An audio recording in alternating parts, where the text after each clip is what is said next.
लेकिन अब नियुक्ति पत्र देने में भी हेमंत सोरेन की सरकार को परेशानी हो रही है, तकलीफ हो रही है। ये समझ से परे है। उन्हें कहा था कि 2021 नियुक्ति का वर्ष होगा।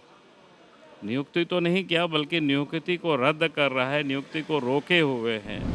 अब बताइए ना कि 3000 से अधिक जो पंचायत सचिवों की जो सरकार नियुक्ति नहीं करेगी तो नाराजगी तो उनसे होगी। देखिए, सरकार गलत कर रही है भाई। पंचायत सचिवों का क्या कसूर है? कल तो जिस प्रकार से लोगों ने हमें बताया कि पंचायत सचिव लोग अपनी मांगों को लेकर के मानव श्रृंखला बनाए हुए थे और उसमें से 2 लड़कों को शायद उठाया और फिर चलती गाड़ी से ही उन लोगों को गिरा दिया। जो चोटें आई, जो घायल हुए हैं, शायद वो लोग रिम्स में एडमिट है। तो इससे अधिक और बर्बरतापूर्ण कार्रवाई क्या हो सकता है?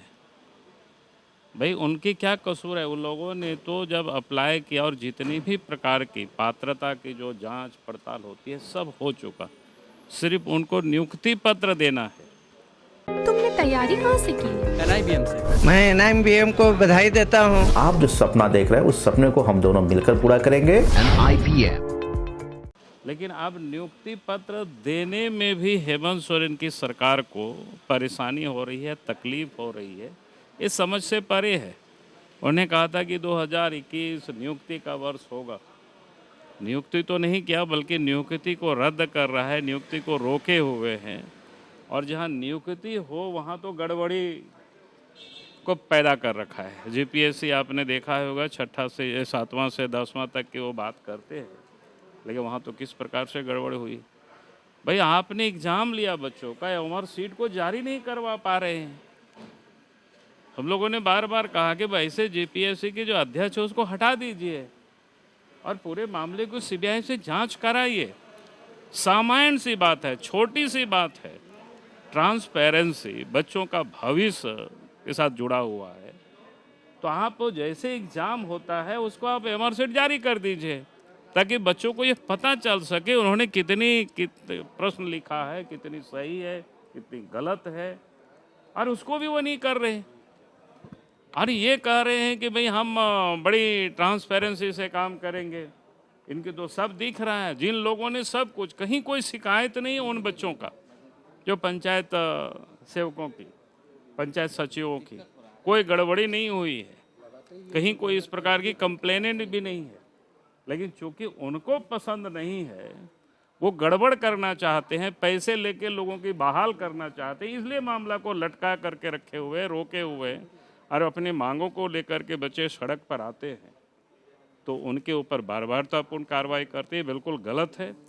और मैं सरकार से फिर कहूँगा, बिना विलंब किए उन लोगों को नियुक्ति पत्र दे देनी चाहिए। तेलंगाना के मुख्यमंत्री आ रहे हैं, लगता है विरोधी बीजेपी विरोधी एक मंच बन रहा है जिसका तीसरी मोर्चा बनाने में वो जुटे हुए। अरे, जितनी मोर्चा बनाना है बना ले, उससे क्या दिक्कत है? राजनीति में सबको अधिकार है बनाने की। इससे पहले भी वो महाराष्ट्र में भी उद्धव ठाकरे और शरद पवार जी से भी मुलाकात किए थे कि एक देश हमने कहा है कि भाई हमको जितनी मोर्चा बनाना है बना ले, क्या दिक्कत है? लोकतंत्र में अधिकार है। उन लोगों को लगता है काहे को परेशानी होगी? क्यों परेशानी होगी? परेशान तो वो लोग परेशान है ना, इसलिए वो लोग हाथ पैर मार रहे हैं। भाई, उन लोगों को साथ कौन देगा जब जनता के लिए वो लोग काम नहीं करते हैं? अब बताइए ना कि 3000 से अधिक जो पंचायत सचिवों की जो सरकार नियुक्ति नहीं करेगी तो नाराजगी तो उनसे होगी। भाई, यहाँ हर काम आप देखेंगे। बालूघाट की अभी तक इस सरकार ने नीलामी नहीं किया। भाई, नीलामी करते, लोकल लोग पार्टिसिपेट करते। दारू भी कहता है सरकारी बेचेंगे, कुछ उसमें से मोनोपोली रखते हैं। भाई, आप प्रत्येक जिला में उसका ऑक्शन करिए ना, हर लोग पार्टिसिपेट करेगा। झारखंड के बच्चे, झारखंड के व्यापारी उसमें भाग लेंगे, उनको मज़ा आएगा कि भाई हम काम कर रहे हैं, हमारी राज्य है।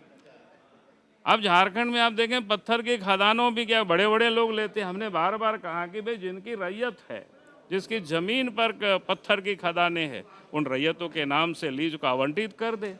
सरकार को तो रॉयल्टी लेना है, चाहे टाटा से हो या ग्रैंड माइंड से हो, उनको तो रॉयल्टी ही सरकार को तो मिलती है ना। तो अगर रैयतों को देते, आज देखिए राजमहल से लेकर के दुमका के शिकारी पड़ा तक पत्थरों की खदान है उस इलाके में। मैं इसलिए संथाल परगना की चर्चा कर रहा हूँ क्योंकि झारखंड मुक्ति मोर्चा और शिबू सोरेन के परिवार का वही एक क्षेत्र रहा है जहाँ से उनको लोगों ने सहयोग किया। लेकिन वहाँ देखेंगे कोई एक भी वहाँ के जो ट्राइबल है, वहाँ के जो आदिवासी है, वहाँ के जो पहाड़िया है, उनके नाम से कोई खदानों की लीज आपको नहीं मिलेगी। हमने बार बार कहा कि भाई राहितों के नाम से आप कर दीजिए, रही थी जिसकी ज़मीन पर है उनको आप लीज दे दीजिए, आवंटित कर दीजिए, तो कम से कम हज़ारों लोग खदान के मालिक हो जाएंगे। उनके पास पूंजी नहीं है तो आप पूंजी दिला दीजिए, क्या बोलते हैं TCDC से सॉफ्ट लोन उनको दिला दीजिए, मशीन उनको उपलब्ध करा दीजिए। तो ये लोग गरीबों के लिए काम नहीं करेंगे तो कितनों भी बड़ा गठबंधन बना दे, चौथा बना दे, पांचवा बना दे, उसे अंतर क्या पड़ेगा भाई, कुछ भी नहीं होगा। TheFollowUp.in. Like, share, and subscribe. www.thefollowup.in